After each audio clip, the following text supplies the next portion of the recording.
गीता गंगाराम की दूसरे नंबर की बेटी थी। गंगाराम की गिनती गांव के संपन्न किसानों में होती थी। उनकी 3 शादियां हुई थी। पहली पत्नी रमा की बीमारी से मौत हो गई थी, तो उन्होंने सुधा से शादी की।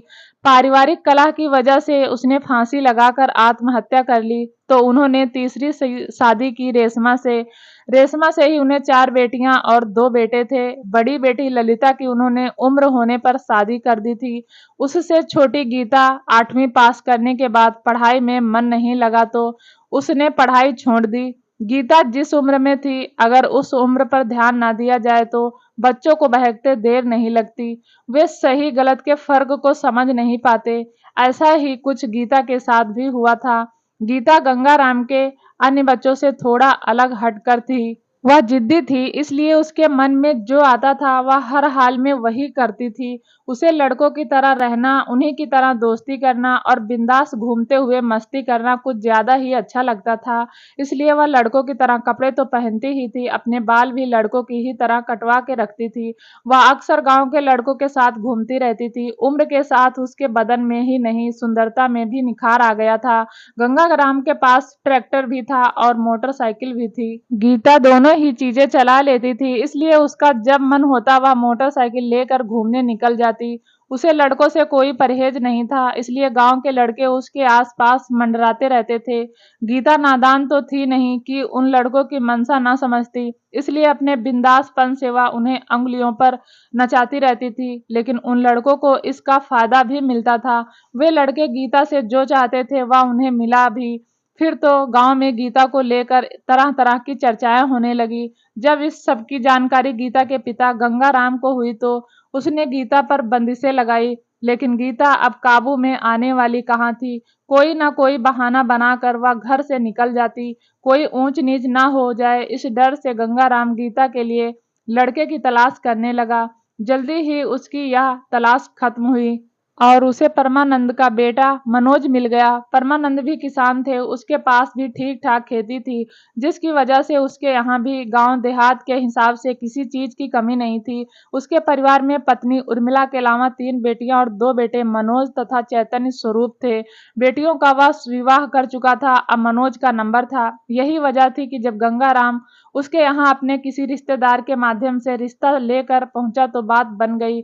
इसके बाद सारे रस्मों रिवाज पूरे करके मनोज और गीता को शादी के गठबंधन में बांध दिया गया। फिर शादी हो गई। गीता सुंदर तो थी ही, साथ ही उसमें वे सारे गुण विद्यमान थे जो पुरुषों को दीवाना बना देते हैं। यही वजह थी कि गीता ने अपनी अदाओं से पहली ही रात में मनोज को अपना दीवाना बना दिया था। गीता पहली ही रात में समझ गई कि उसे पति उसके मन माफिक मिला है। वह जैसा सीधा साधा अंगुलियों पर नचाने वाला पति चाहती थी, मनोज ठीक वैसा ही निकला था। 2-4 दिनों में ही मनोज गीता के हुस्न में इस कदर खो गया कि हर पल हर जगह उसे गीता ही गीता नजर आने लगी। उसका गीता को छोड़कर कहीं जाने का मन ही ना होता, खेतों पर भी उसका मन ना लगता। लेकिन जिम्मेदारी ऐसी चीज है जो पत्नी तो क्या, माँ बाप से भी दूर होने को मजबूर कर देती है।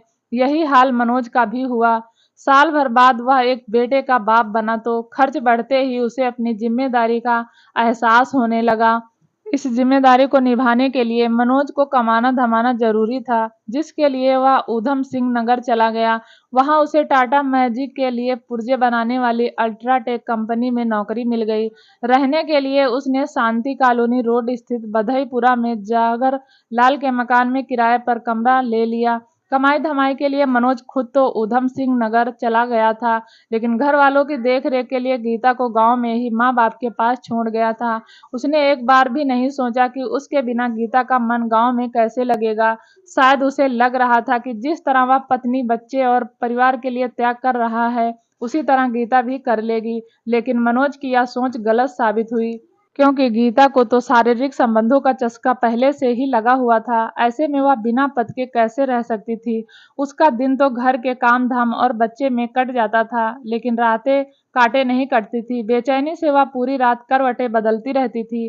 शारीरिक सुख के बिना वह बुझी बुझी सी रहती थी। उसकी इस बेचैनी और परेशानी को घर का कोई दूसरा सदस्य भले ही नहीं समझ सका, लेकिन पिता के समान ससुर परमानंद ने जरूर समझ लिया था। इसकी वजह यह थी कि परमानंद लंगोट का कच्चा था। उसके लिए रिश्तों से ज्यादा महत्वपूर्ण स्त्री का शरीर था। शायद यही वजह थी कि गीता को उसने देखते ही पसंद कर लिया था। परमानंद अपनी बहू पर शुरू से ही फिदा था, लेकिन बेटे के रहते वह बहू के करीब नहीं जा पा रहा था। बहू के नजदीक जाने के लिए ही उसने बेटे को जिम्मेदारी का एहसास दिलाकर उसे घर से बाहर भेज दिया था। मनोज के जाने के बाद गीता की बेचैनी बढ़ी तो परमानंद गीता के नजदीक जाने की कोशिश करने लगा। वह उससे बातें करने के बहाने ढूंढने लगा। गीता उससे बातें करती तो वह अक्सर बातें करते करते अपनी सीमाएं लांघ जाता। वह उसे कोई सामान पकड़ाती तो सामान पकड़ने के बहाने वह उसे छूने की कोशिश करता। ससुर की इन हरकतों से अनुभवी गीता को समझते देर नहीं लगी कि वह उससे क्या चाहता है। गीता को शक तो पहले ही था, लेकिन अब निगाहें बदली और परमानंद बात बात में हंसी मजाक करने लगा तो उसका शक यकीन में बदल गया। परमानंद देखने में ही जवान नहीं था, बल्कि शरीर से भी हष्ट पुष्ट था। इसकी वजह यह थी कि वह अपने शरीर और खान पान का विशेष ध्यान रखता था। बच्चे सयाने हो गए हैं, यह कहकर पत्नी उर्मिला उसे पास नहीं फटकने देती थी, जबकि परमानंद अभी खुद को जवान समझता था और स्त्री सुख की लालसा रखता था। परमानंद को इस तरह की बात जरा भी चिंता नहीं थी कि गीता उसकी बेटी की उम्र की तो है ही, उसकी बहू भी है। वह वासना में इस कदर अंधा हो गया था कि मर्यादा ही नहीं, रिश्ते नाते भी भूल गया। गीता अब उसे सिर्फ एक औरत नजर आ रही थी जो उसकी शारीरिक भूख शांत कर सकती थी। यहाँ परमानंद ही नहीं, गीता भी अपनी मर्यादा भूल चुकी थी। यही वजह थी कि वह परमानंद की किसी अशोभनीय हरकत का विरोध नहीं कर रही थी, जिससे उसकी हिम्मत और हरकतें बढ़ती जा रही थी। फिर तो एक स्थिति यहाँ आ गई कि परमानंद की रात की नींद गायब हो गई। अब वह मौके की तलाश में रहने लगा। आखिर उसे एक दिन तब मौका मिला जब पत्नी मायके गई हुई थी।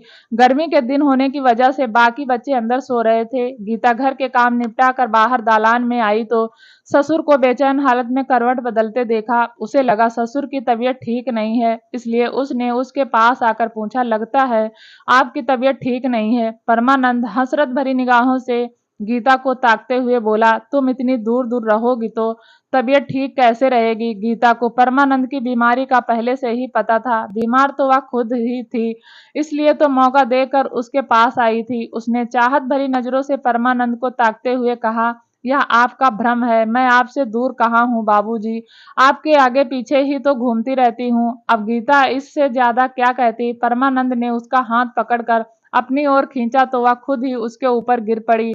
इस तरह एक अब बार मर्यादा की दीवार गिरी तो उस पर रोज रोज वासना की इमारत खड़ी होने लगी। गीता का तो मर्यादा से कभी कोई नाता ही नहीं रहा था, उसी में उसने ससुर को भी शामिल कर लिया। परमानंद की संगत में आकर वह शराब भी पीने लगी। अब वह शराब पीकर ससुर के साथ आनंद उठाने लगी। कुछ दिनों बाद उसने अपने चचिया ससुर से भी संबंध बना लिए। ये ऐसा रिश्ता है जिसे कितना भी छिपाया जाए छिपता नहीं है। किसी दिन उर्मिला ने गीता को परमानंद के साथ रंग रलिया मनाते रंगे हाथों पकड़ लिया, लेकिन उन दोनों पर इसका कोई असर नहीं पड़ा। जब घर का मुखिया ही पतन के रास्ते पर चल रहा हो तो घर के अन्य लोग चाह कर भी कुछ नहीं कर सकते। उर्मिला भी जब ससुर बहू के इस मिलन को नहीं रोक पाई तो उसने यह बात अपने बेटे मनोज को बताई। मनोज जानता था कि उसका बाप और पत्नी बर्बादी की राह पर चल रहे हैं, इसलिए वह भागकर गांव आया। बाप से वह कुछ कह नहीं सकता था। उसने गीता को समझाने की कोशिश की, लेकिन गीता अब कहाँ मानने वाली थी। हार कर मनोज उसे अपने साथ ले गया। मनोज का विचार था कि गीता साथ रहेगी तो ठीक रहेगी, लेकिन जिसकी आदत बिगड़ चुकी हो वह कैसे सुधर सकती है। बहुत कम लोग ऐसे मिलेंगे जो ऐसे मामलों में सुधरने के बारे में सोचते हैं। मनोज के नौकरी पर जाते ही गीता आजाद हो जाती। वह कमरे में ताला डालकर घूमने निकल जाती। उसने वहां भी अपने रंग ढंग दिखाने शुरू किए तो वहां भी रंगीन मिजाज लोग उसके पीछे पड़ गए। उन्हीं लोगों में से पास का रहने वाला शेखर और मनोज भटनागर भी था। गीता के दोनों से ही प्रेम संबंध बन गए। शेखर ने बातें करने के लिए गीता को एक मोबाइल फोन भी खरीद कर दे दिया था। यही नहीं, दोनों गीता की हर जरूरत पूरी करने को तैयार रहते थे। गीता उनके साथ घूमती फिरती, सिनेमा देखती, होटलों और रेस्तराओं में खाना खाती। बदले में वह उन्हें खुश करती और खुद भी खुश रहती। मनोज जिस मकान में किराए पर रहता था उसी में उसके बगल वाले कमरे में रामचंद्र नाम का एक आदमी रहता था। वह शादीशुदा था, लेकिन वह अकेला ही रहता था। वह वहां एक फैक्ट्री में ठेकेदारी करता था। अगल बगल रहने की वजह से मनोज और रामचंद्र के बीच परिचय हुआ। तो दोनों एक ही जिले के रहने वाले थे, इसलिए उनमें आपस में खास लगाव हो गया था। जल्दी ही रामचंद्र गीता के बारे में सब कुछ जान गया था। मनोज के काम पर जाते ही वह उसके कमरे पर पहुंच जाता था और गीता से घंटों बातें करता रहता था। पुरुषों को अपनी ओर आकर्षित करने में माहिर गीता समझ गई कि रामचंद्र उसके कमरे पर क्यों आता है। वह जान गई कि पत्नी से दूर औरत सुख के लिए बेचैन रामचंद्र उसी के लिए उसके आगे पीछे घूमता है। रामचंद्र गीता से 2 गुनी उम्र का था, लेकिन गीता के लिए इसका कोई मतलब नहीं था। उसे मतलब था तो सिर्फ देह सुख और पैसों से, जो चाहने वाले उस पर लुटा रहे थे। तरह तरह के मर्दों के साथ मजा लेने वाली गीता को रामचंद्र का आना अच्छा ही लगा, इसलिए गीता उसका मुस्कुराकर स्वागत करने लगी। फिर तो रामचंद्र को उसके करीब आने में देर नहीं लगी। जल्दी ही दोनों के मन ही नहीं तन भी एक हो गए, लेकिन जितनी जल्दी वे एक हुए उतनी ही जल्दी उनकी पोल भी खुल गई। एक दिन मनोज फैक्ट्री से जल्दी आ गया तो कमरे का दरवाजा अंदर से बंद था। उसने दरवाजा खटखटाया तो गीता ने दरवाजा काफी देर बाद खोला। वह मनोज को देखकर चौंकी। उसके कपड़े अस्त व्यस्त थे, इसलिए मनोज को लगा वह सो रही थी। गीता ने सहमे स्वर में पूछा, आज तुम इतनी जल्दी कैसे आ गए? फैक्ट्री का जनरेटर खराब था, इसलिए काम नहीं हुआ, कहकर मनोज कमरे में दाखिल हुआ तो सामने पलंग पर रामचंद्र को बैठे देखकर उसे माजरा समझते देर नहीं लगी। मनोज को देखकर वह तेजी से बाहर निकल गया। मनोज ने गुस्से से पूछा, यह यहाँ क्या कर रहा था? पानी पीने आया था, गीता ने हकलाते हुए कहा। कमरा बंद करके पानी पिला रही थी या उसके साथ गुलछर्रे उड़ा रही थी? तुम्हें यह कहते शर्म नहीं आती? गीता चीखी। शर्म तो तुम्हें आनी चाहिए जो एक के बाद एक गलत हरकतें करती आ रही हो। अपने मर्द के होते हुए पराये मर्द के साथ गुलछर्रे उड़ा रही हो। तुम्हें तो शर्म से डूब मरना चाहिए। तुम में है ही क्या? तुम ना तो पत्नी हो को संतुष्ट कर सकते हो, ना ही उसके खर्चे उठा सकते हो। अगर तुमको इस सब से परेशानी हो रही है तो मुझे छोड़ दो। गीता ने अपना फैसला सुना दिया। तू तो चाहती ही है कि मैं तुझे छोड़ दूं, तो तू घूम घूम कर गुलछर्रे उड़ाए। तुझे तो अपनी इज्जत की पड़ी नहीं है, लेकिन मुझे तो अपनी इज्जत की फिक्र है। इसलिए सामान बांध लो और अब हम गांव चलते हैं। अगले दिन मनोज ने नौकरी छोड़ दी और हिसाब किताब लेकर गांव आ गया। कुछ दिन गांव में रहकर मनोज अकेला ही दिल्ली चला गया, जहां किसी कंस्ट्रक्शन कंपनी में नौकरी करने लगा। उसके जाते ही गीता फिर आजाद हो गई। अब वह वहीं करने लगी जो उसके मन में आता। शेखर और मनोज उससे मिलने उसकी ससुराल भी आने लगे। मनोज के पास मोटरसाइकिल थी। गीता का जब मन होता मोटरसाइकिल लेकर अकेली ही बरेली से रुद्रपुर चली जाती और अपने प्रेमियों से मिलकर वापस आ जाती। रामचंद्र से गीता को विशेष लगाव था। वह उसी के साथ ज्यादा से ज्यादा समय बिताती थी। जब इस सब की जानकारी परमानंद को हुई तो उसने गीता को रोका, लेकिन वह मानने वाली कहाँ थी। उसने एक दिन गीता को रामचंद्र के साथ आपत्तिजनक स्थिति में देख लिया तो उसने सरेआम रामचंद्र की पिटाई कर दी। रामचंद्र को यह बुरा तो बहुत लगा, लेकिन वह उस समय कुछ करने की स्थिति में नहीं था। गीता को भी ससुर की यह हरकत पसंद नहीं आई, क्योंकि वह नहीं चाहती थी कि कोई उसे अपनी जागीर समझे और उसकी बेलगाम जिंदगी पर अंकुश लगाए। जब उसने अपने पति मनोज की बात नहीं मानी तो परमानंद की बात कैसे मानती? यही वजह थी कि परमानंद बार बार उसके रास्ते में रोड़ा बनने लगा। तो उसने इस रोड़े को हमेशा के लिए हटाने की तैयारी कर ली। इसके लिए उसने रामचंद्र को भी राजी कर लिया। वह राजी भी हो गया, क्योंकि वह भी उससे बहुत अपनी बेइज्जती का बदला लेना चाहता था। गीता ने ससुर को रास्ते से हटाने की योजना बनाई। वह परमानंद को मोटरसाइकिल से रुद्रपुर रामचंद्र के कमरे पर ले गई। देर रात तक गीता, रामचंद्र और परमानंद बैठकर शराब पीते रहे। गीता और रामचंद्र ने तो खुद कम पी, जबकि परमानंद को जमकर पिलाई। यही नहीं, उसकी शराब में नींद की गोलियां अधिक मिला दी थी, जिससे कुछ ही देर में वह बेहोश होकर लुढ़क गया। उसके बाद गीता और रामचंद्र वहां से निकल गए। रास्ते में ही पुलिस ने उन दोनों को गिरफ्तार कर लिया और उनको जेल में डाल दिया। दोस्तों, उम्मीद करती हूँ कहानी पसंद आई होगी। अगर आप चैनल पर पहली बार आए हैं तो प्लीज चैनल को लाइक शेयर सब्सक्राइब जरूर करें। धन्यवाद।